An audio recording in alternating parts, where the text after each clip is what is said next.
할렐루야? 네. 할렐루야? 아멘. 너무 식상한가요? 네. 여러분들 우리 앞뒤 좌우로 좀 인사할까요? 네, 오랜만입니다.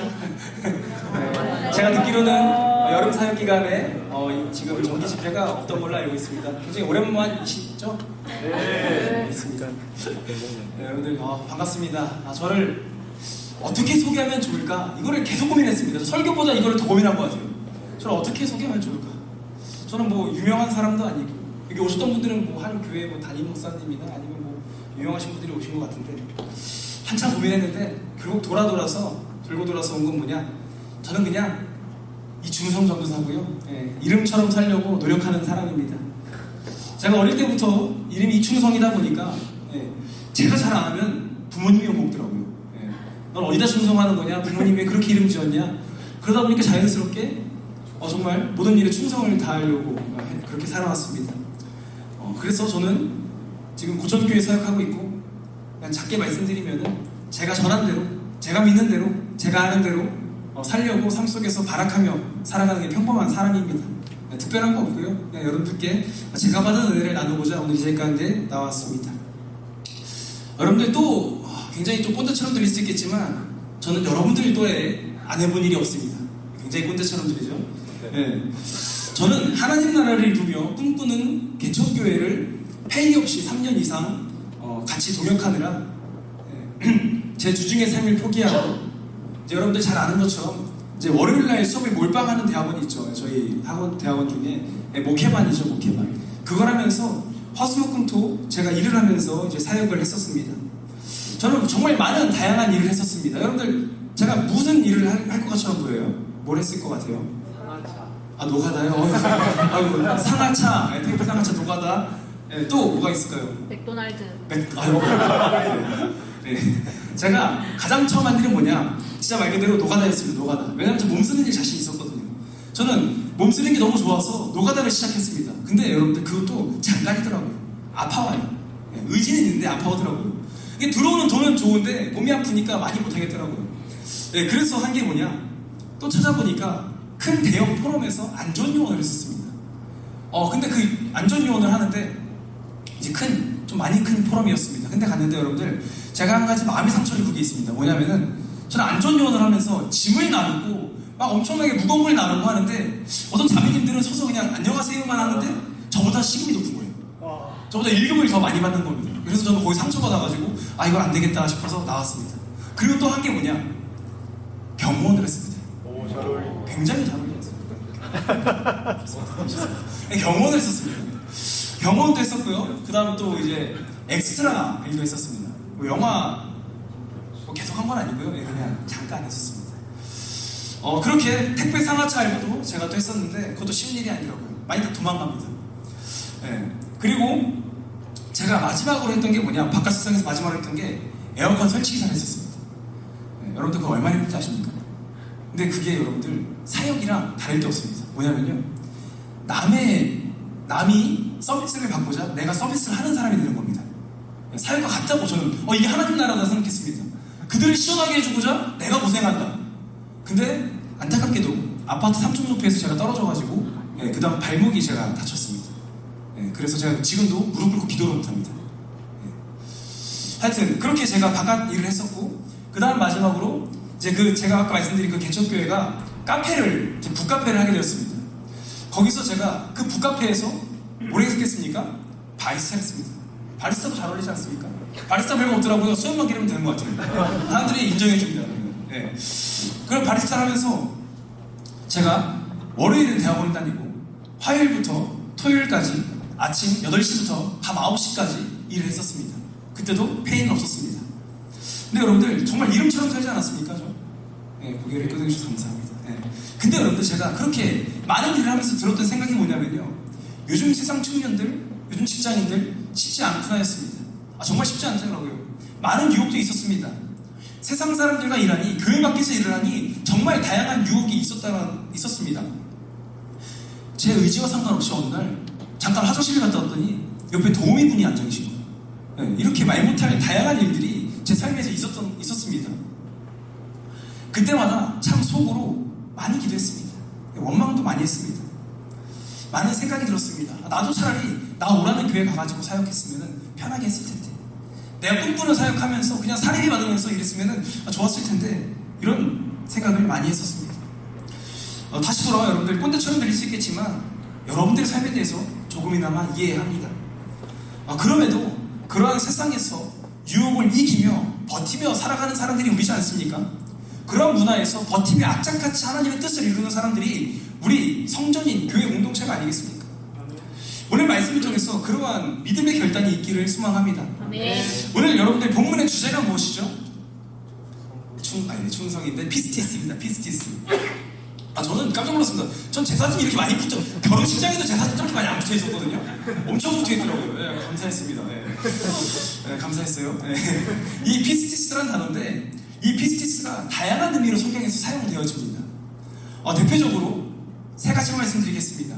신실함, 순종, 충성. 이 세 가지를 대표적으로 성경에서 많이 사용합니다. 뭐라고요? 신실함, 순종, 충성. 좋습니다. 기억력이 5초 이상 가서 다행입니다. 네, 이 신실함과 순종과 충성이 성경에서 어떻게 쓰이고 있고, 그리고 그 의미를 우리에게 어떻게 적용할 수 있는지 한번 오늘 묵상하고자 합니다.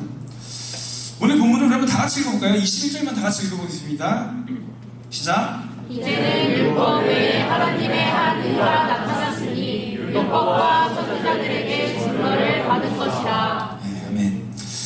여기서 보니까 여러분들, 하나님의 한 의라고 나옵니다. 하나님의 의. 하나님의 의는 무엇일까요, 여러분들? 우리가 성경을 읽다 보면은 하나님 뒤에 나오는 어떤 것들도 다 아멘 하면 이렇게 하는 경향이 있습니다. 하나님의 공의, 하나님의 정의, 하나님의 진노, 하나님의 분노 다 아멘 하지 않습니까? 근데 여러분들, 우리가 성경을 읽을 때 중요한 게 그 장절에서 어떻게 사용되어지고 있고 어떤 의미를 내포하고 있는지를 좀 풀어서 해석하면 더 큰 은혜가 있다는 겁니다. 제가 여기서 나타난 하나님의 의를 한번 풀어서 말씀드려 보겠습니다. 여기서 나타난 하나님의 의는 하나님께서 자신과 약속하셨던 사람들을 향한 하나님의 마음, 하나님의 행위를 얘기합니다. 다시 말하면 언약을 맺은 자들을 포기하지 않는 마음, 변치 않는 마음, 한 단어로 오늘의 주제인 신실함입니다. 여기서 말하는 하나님의 의는 그의 백성들을 향한 하나님께서 악착같이 변치 않는 그 마음을 의미하는 겁니다. 신실하심을 의미합니다. 이 하나님의 신실하심은요, 여러분들, 성경, 구약, 신약 전체를 뒤덮고 있는 하나님의 중요한 단어입니다. 네, 중요한 단어입니다. 죄송합니다. 제가 오늘 정신이 하나도 없습니다. 네, 중요한 단어입니다. 성경은 하나님의 신실하심으로 가득 차 있습니다. 그만 웃으세요. 네. 하나님의 신실하심으로 가득 차 있다는 겁니다. 하나님은 여러분 신실한 분이심을 믿으십니까? 네. 네. 하나님께서는 자신과의 근데 웃지 마세요. 웃지 마십시오. 왜? 하나님께서 자신과의 언약을 맺은 자들에게 얼마나 신실하신지 모릅니다. 그 언약을 하나님께서 기억하셔서 그들의 삶 가운데 계속 개입해 주시고 간섭해 주시는 분이라는 겁니다. 그 언약이 여러분들 혹시 무엇인지 아십니까? 최초의 언약, 바로 아브라함의 언약 아닙니까? 아브라함의 언약. 하나님께서 아브라함과 하신 약속이 무엇입니까? 내가 내 자손 별과 같이 모래처럼 많게 해주겠다는 약속 아닙니까? 그리고 내가 책임져 줄게, 그 약속 아닙니까? 하나님께서는 근데 그 아브라함과 하신 약속을 그의 아들 이삭, 그의 아들 야곱에게도 신실하게 응답하셨다는 겁니다. 그리고 야곱의 자손들 이스라엘까지 단 한 번도 변치 않고 하나님은 그의 약속을, 그의 언약을 기억하셔서 자신의 약속에 한없이 신실하셔서 그들을 계속해서 도우시고 인도하셨다는 겁니다. 그러나 여러분들, 안타깝게도 최후의 이스라엘 백성들은 어떻게 되죠? 바로 우상숭배를 하게 되죠. 하나님을 버립니다. 하나님을 신뢰하지 못하고 하나님의 그 신실함을 의지하지 못하고 점점 눈에 보이는 이방의 문화, 이방의 신들을 따라 살게 되는 겁니다. 그렇게 그들은 하나님의 신실하심을 잊은 채 그냥 하나님 없는 삶을 살게 됩니다. 구약이 끝나고 신약이 시작하는 첫 마태복음에 여러분들, 이 마태복음 1장에는 뭐가 나오는지 혹시 아십니까? 우리 혹시 성경에 있으면 마태복음 1장 한번 볼까요? 그냥 읽지 말고 1장만 눈으로 보십시오. 1장 1절부터 17절까지 한번 눈으로 보시면 뭐가 나오나요? 족보가 나옵니다. 족보가. 네, 좋습니다. 족보가 나옵니다. 이 족보는 구약을 잘 정리하고 새로운 신약에 들어가는 아주 중요한 장면입니다. 이 족보의 의미는 여러분들 얼마나 이스라엘 백성들이 하나님의 신실함을 의지하지 못했는지에 대해서 보여주고 있습니다. 우리 족보를 한번 좀 볼까요? 아브라함부터 쭉 등장합니다. 아브라함, 이삭, 야곱, 또 그 아들 쭉쭉쭉 지나갑니다. 이 족보를 보시면 여러분들 얼마나 이스라엘 백성들이 하나님의 신실하심에 반응하지 못했는지에 대해서 나타나고 있습니다. 아브라함은 믿음의 조상이라고 하지만 어떻습니까? 하나님의 약속을 의지하지 못하고 이스마엘이라는 사람을 낳게 됩니다. 또 야곱은 또 어떻습니까? 장자권을 가로채고 자신이 사랑하는 여자를 위해서 많은 시간을 낭비하지 않습니까? 그 성경 구절이 있다 보면 하나님은 존재하지 않습니다. 그냥 자신들의 지식으로, 자신들의 노하우와 지혜를 의지하여서 서로 갈등을 겪는 이야기로 지나갑니다. 또 그의 아들 여러분들, 유다는 또 어떻습니까? 자신의 동생을 팔아버리지 않습니까? 그리고 나중엔 창녀로 속인 며느리와 잠자리를 하게 됩니다. 그렇다면 이스라엘에서 가장 위대했던 왕 다윗은 또 어떻습니까? 성경 마태복음에 이렇게 기록합니다. 우리아의 아내에게서 솔로몬을 낳았다고 합니다. 다윗의 아내가 아닙니다. 우리아의 아내에게서 솔로몬을 낳았다고 합니다. 그만큼 다윗조차 하나님의 신실하심을 의지하지 못했다는 겁니다. 솔로몬은 또 어떻습니까? 기가 막히고 기깔나게 성전을 짓지만 결국 이방의 여인들을 아내로 삼고자 그들의 문화를, 그들의 신을 받아들이지 않습니까? 그대로 이야기를 안 봐도 뻔합니다. 이스라엘 백성들은 남유다 북이스라엘로 나눠져가지고 진정받는 왕은 손가락에 꼽힐 정도고 나머지는 죄다 악한 왕이 생겨나게 됩니다. 여러분들, 이러한 이유가 무엇이겠습니까? 마태복음 저자가 이렇게 적나라하게 그들의 죄성을 기록한 이유가 무엇일까요? 바로 이스라엘은 하나님의 신실함을 의지하지 못했다는 겁니다. 그렇게 하나님과의 언약을 깨버린 백성들의 삶은 이제 끝났겠구나, 족보를 보아도 이들은 답이 없구나라고 생각했을 때 마태복음에서 또 다른 하나님의 신실함이 등장합니다. 자신의 약속이 너무나도 신실하셔서 이제는 자신의 아들을 보내시는데 성경에 이렇게 기록되어 있습니다. 마태복음에 이렇게 기록되어 있습니다. 마리아에게서 그리스도라 칭하는, 온 세상의 구주라 칭하는, 죄인들의 구원자라 칭하는 예수가 나시니라. 아멘. 이스라엘이 하나님의 신실함을 의지하지 못하자 결국 하나님께서는 자신의 아들을 보내십니다. 그리고 예수님을 십자가에서 죽게끔 하십니다. 이 사건을 오늘 본문에 이렇게 기록되어 있습니다. 우리 22절 다 같이 읽어보겠습니다. 시작. 곧 예수 그리스도를 믿음으로 말미암아 모든 믿는 자들에게 미치는 하나님의 은이 차별이 없으니라. 22절에는 여러분들 이렇게 나와 있습니다. 곧 예수 그리스도를 믿음으로 라고 나와 있습니다. 근데 여러분들 이거를 우리가 22절은 헬라어를 살짝 짚고 넘어가야 됩니다. 근데 여러분들 중요한 건 뭐냐? 제가 헬라어를 겁나 못합니다.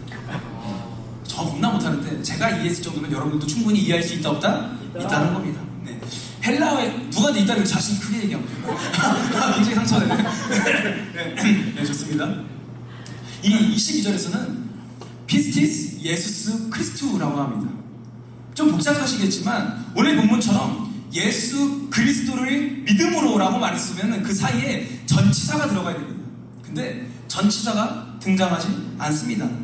이 말은 뭐냐? 예수 그리스도를 믿음으로가 아니라 예수 그리스도의 믿음으로 번역해야 한다는 겁니다. 즉 여기서 주어는 믿음이 아니라 예수님이 주어가 되어서 그가 가지신 신실함, 예수의 믿음, 예수의 순종을 말하고 있다는 겁니다. 그런데 우리 성경에서는 예수 그리스도를 믿음으로 말하고 있습니다. 원문에 가까운 번역은 예수 그리스도의 믿음입니다. 다른 시작 성경에서는 그러진 않습니다. 근데 적어도 갈라디아서와 오늘 본문에서는 바울이 의도적으로 그렇게 말하고 있다는 겁니다.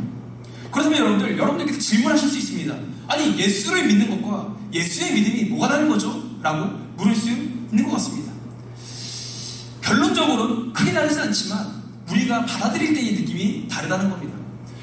예수를 믿는 것과 예수의 믿음이 뭐가 다르냐면요, 예수를 믿는 것은 왠지 모르게 믿음, 즉 마음의 동의, 마음이 강조되는 것 같은 느낌이 듭니다. 그냥 믿으면 다 되는 것 같습니다. 예수가 나를 위해 십자가에서 죽었어, 이거면 오케이 라고 생각할 수도 있는 것 같습니다. 예수를 믿으면 만사형통, 모든 것의 열쇠, 이런 느낌의 마음의 고백이면 될 것 같은 느낌이 들게 되는 겁니다. 그런데 예수 그리스도의 믿음이라고 하면 예수가 하나님의 신실함을 신뢰하여 그의 말씀에 죽기까지 순종한 삶을 이야기하는 겁니다. 하나님의 신실함을 예수님이 믿음으로 온몸을 바쳤고 죽기까지 그 뜻을 따르는 믿음, 십자가에서 보이신 행위를 말하고 있다는 겁니다. 다시 말씀드리면 하나님의 신실함을 예수님이 순종으로, 삶으로 반응하였다는 겁니다. 예수님의 신실함과 하나님의 신실함을 만나는 장소가 어디였습니까? 바로 십자가였습니다. 예수의 십자가를 마음적 동의보다, 마음으로 믿는 것보다 어려운 것이 예수의 순종을, 즉 그의 삶을 따르는 것입니다. 예수를 믿는 것은 십자가에서 한 발짝 떨어져서 예수님이 그냥 죽는구나, 나를 위해 죽는구나, 그냥 믿음에 대한 대상이 되어서 십자가에서 돌아가신 것을 마음에 동의만 하면 될 것 같은 느낌이 들지만, 예수를 따름의 대상이 된다는 것은 예수님이 지신 십자가를 한 발짝 뒤에서 보는 게 아니라 그 십자가를 내가 지고 걷는 것입니다. 하나님의 말씀에 신실하게 죽기까지 순종하였던 그 예수님의 삶이 우리도 있어야 된다는 겁니다. 여러분들 구약에서도 마찬가지 아닙니까? 하나님께서 아브라함을 칭찬하실 때에, 그의 믿음을 칭찬하실 때에 어떤 걸 보고 칭찬하신 겁니까? 내 본토 직접 고향 아비집을 떠나서 내가 내게 지시할 땅으로 가라 했을 때에 그가 발걸음을 옮긴 그 행위를 보고 하나님께서 믿음을 칭찬하신 거 아닙니까? 그리고 또 이삭을 바치라 했을 때에 이삭을 바치려 했던 그 행위를 보고 하나님께서 칭찬하신 거 아닙니까? 구약에서도 마찬가지라는 겁니다. 믿음은 마음의 단순한 동의가 아니라 믿음은 순종인 겁니다. 많은 그리스도인들이 이러한 부분을 믿음이란 마음의 동의로 생각하는 경우가 많이 있는 것 같습니다. 신앙과 삶의 분리를 시키며 예수의 죽음을 마치 그냥 믿기만 하면, 제 3자 입장에서 그냥 보고 믿기만 하면은 다 되는 것처럼 착각한다는 겁니다. 바울이 말하는 오직 믿음을 약간 문자적으로 해석하는 것 같습니다. 제가 요즘 사역 현장에서 많이 드는 생각이 무엇이냐면요, 제가 좀 젊어 보여도, 좀 젊어 보이지 않습니까? 네. 좋습니다. 제가 좀 어려 보여도 제가 중고등부 사역만 거의 10년을 가까이 했습니다. 군대 있을 때도 중고등부 사역을 했었거든요. 근데 많이 달라졌습니다, 세대가. 제가 아이들을 가르치는 큰 주제는 변하지 않습니다. 예수님처럼 낮아지고 우리 헌신하고 섬기는 자가 되라. 늘 세상 가운데서 우리는 누군가가 외롭게 있으면 먼저 다가가라, 손 내밀어라. 큰 주제가 달라지지 않습니다. 근데 그때 아이들은 아멘 아멘 하면 순종했습니다. 근데 요즘 아이들은 어떤지 아십니까? 내가 왜 그래야 되는데요? 내가 왜요? 내가 왜 손해봐야 돼요? 여러분도 그거 아세요? 요즘 반은 아이들이 많지가 않습니다. 근데 서로 친하진 않아요. 너 누구랑 같은 반이야? 네, 같은 반인데요. 친해? 아니요, 잘 모르는데요. 인사도 안 하는데요. 요즘 아이들은 굳이 자기가 필요성이 안 느껴지면 굳이 다가가서 먼저 얘기를 안 합니다. 그런 아이들에게 헌신과 순종, 순교 이런 얘기가 들어가겠습니까? 내가 왜요라고 하는 겁니다. 그리고 이렇게 가르치면 부모님께 전화가 옵니다. 어떤 집사님께 전화가 오면 아이들에게 그거 가르치지 말라고. 애들이 자기 삶에 만족을 한대요. 자기 정서에 만족을 한대요. 자기 삶에 만족을 한대요. 애들이 욕심이 생겨야지, 야망이 있어야지 왜 만족하게 합니까? 라고 하는 겁니다. 여러분들, 이러한 시대에서 어떻게 삶을 해야 되겠습니까? 신앙과 삶을 분리시킵니다. 아는 것을 행동으로 나타나게 못합니다. 여러분들, 다시 말씀드리지만 신실함은 충성이며 믿음을 가진 자들의 삶의 모양입니다. 믿음과 충성은 뗄래야 뗄 수가 없는 겁니다. 믿음은 삶입니다. 충성입니다. 여러분, 어떤 믿음으로 살아가고 계십니까? 이거 같은 질문 드려보겠습니다. 여러분들, 어떤 행동으로 살고 계십니까? 믿음이 있다면 하나님께 충성되게 신실하게 행동해야 하는 겁니다. 하나님은 변치 않는 신실하신 분임을 예수님의 죽음과 부활로도 우리는 성경을 통해서 알 수 있습니다. 22절의 말씀처럼 신실하신 하나님을 믿음으로 죽기까지 순종하신 예수의 믿음으로 모든 믿는 자에게 차별이 없는 하나님의 신실함이 임하게 되는 겁니다. 예수가 십자가에서 순종하셔서 우리에게 차별이 없는 하나님의 신실하심이 동일하게 임한다는 겁니다. 그렇다면 그 신실함을 우리도 예수님처럼 순종함으로, 충성으로 반응하는 삶을 살아야 한다는 겁니다. 실패한 이스라엘 백성들, 아브라함의 핏줄이 아니라 이제는 예수의 죽음과 부활을 믿음으로, 그리고 마음의 동의를 넘어서 예수가 하나님 말씀에 순종하였듯이, 죽었듯이 그의 죽음을 따르는 자가 아브라함의 자손인 겁니다. 신실함을 의지하여 충성하는 자들에게 하나님의 나라가 주어지는 것입니다. 하나님의 신실함은 더 나아가 여러분들 너무 신실하셔서 죽음으로 끝나지 않습니다. 예수님이 하나님을 신실하게 믿은 순종의 결과가 죽음처럼 보였지만 결국은 하나님께서 부활시키셔서 부활의 첫 열매가 되셔서 모든 믿는 자의 소망이 되게 하셨습니다. 하나님의 신실함은 우리를 끝까지 책임지는 신실함이라는 겁니다. 변함없이 끝까지 우리를 붙잡는 하나님이라는 겁니다. 부활은 하나님의 신실함에 충성되이 반응하는 자들의 얻는 결과입니다. 여러분들 이 부활의 소망이 얼마나 중요한지 아십니까? 이 부활의 소망은 우리에게는 별거 큰 의미가 없어 보이지만 이 부활의 소망은 1세기를 살아갔던 로마에서 그리스도인으로 살아갔던 사람들에게 어마어마한 삶의 소망이었습니다. 1세기 로마에서 그리스도인으로 살아간다는 것 자체가 여러분들 엄청난 차별과 핍박을 받는 사람들이었습니다. 압제당하고 폭력을 당하고 그들의 삶 가운데 희망이 없어 보이고 자신의 신앙의 본질이 흐려지고 힘든 순간에 이 부활의 소망이 그들 가운데 삶의 소망으로 자리 잡았다는 겁니다. 하나님께서 예수님을 살리셨듯이 우리도 하나님께서 살릴 거라는 그 신실함을 의지하였다는 겁니다. 우리 조금만 더 힘내자. 우리 조금만 더 견디자. 우리 조금만 더 하나님의 신실함을 믿고 의지해보자. 그런 그들에게 삶의 문제에서 넘어지는 게 아니라 삶의 문제를 이겨나와서 뛰어넘는 힘을 얻게 되었다는 겁니다. 여러분들은 어떤 믿음으로 어떤 삶으로 하나님의 신실함에 반응하며 사시겠습니까? 하나님의 신실하심을 얼마만큼 신뢰하며 살고 계십니까?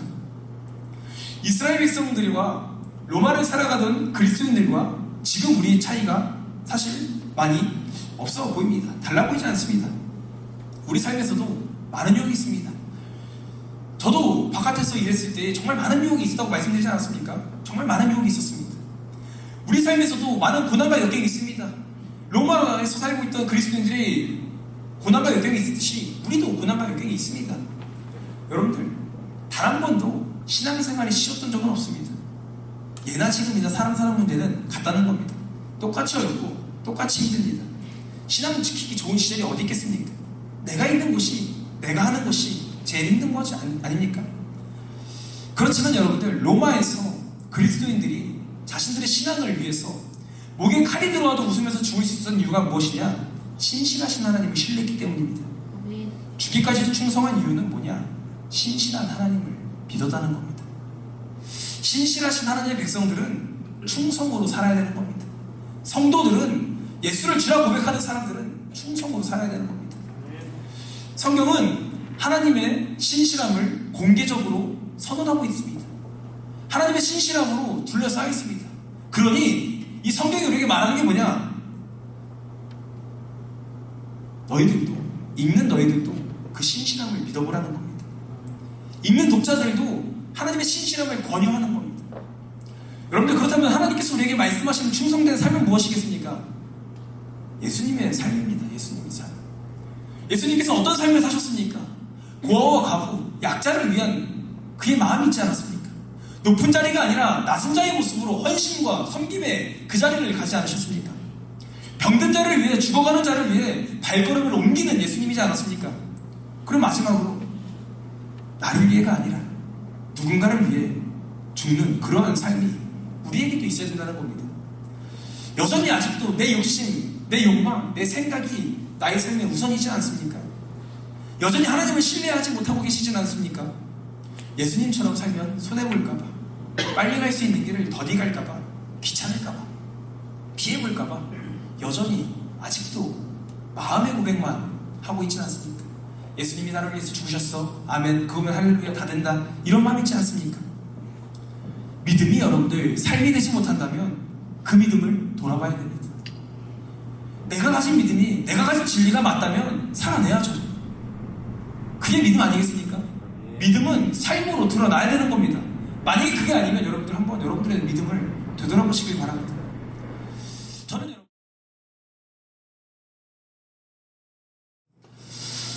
하나님의 신실함을 의지하여 세상의 악한 문화와 세속적인 문화와 많은 갈등과 역경 속에서 하나님의 뜻을 구하며 내가 손해보더라도 내 삶에 어려움이 있더라도 여러분들의 삶의 자리에서 충성되이 하나님 말씀에 순종하시기를 소망합니다.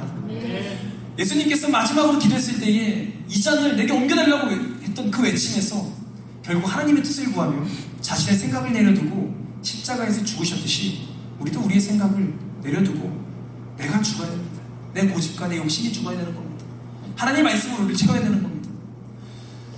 그런데 정리하겠습니다. 사랑 없는 충성은 강제이며 압제이며 군대이지 않겠습니까? 그런데 하나님은 충성을 요구하시기 전에 그 배경에 그의 신실함이 있다는 겁니다. 우리는 신실하며 변치 않는 그 약속을 붙들고 버티며 안간힘 쓰며 살아가는 겁니다. 발악하며 하나님 말씀을 지키려고 노력하는 겁니다. 변치 않는 그 사랑에 힘입어서 반응하여서 우리가 충성으로 하나님께 영광 돌려야 되는 겁니다. 여러분들 기독교는 뭐냐? 기독교는 뭐냐? 오늘 본문의 오늘 설교 제목처럼 하나님의 신실하심과 예수의 순종과 성도의 충성이 빠지면 안 되는 겁니다.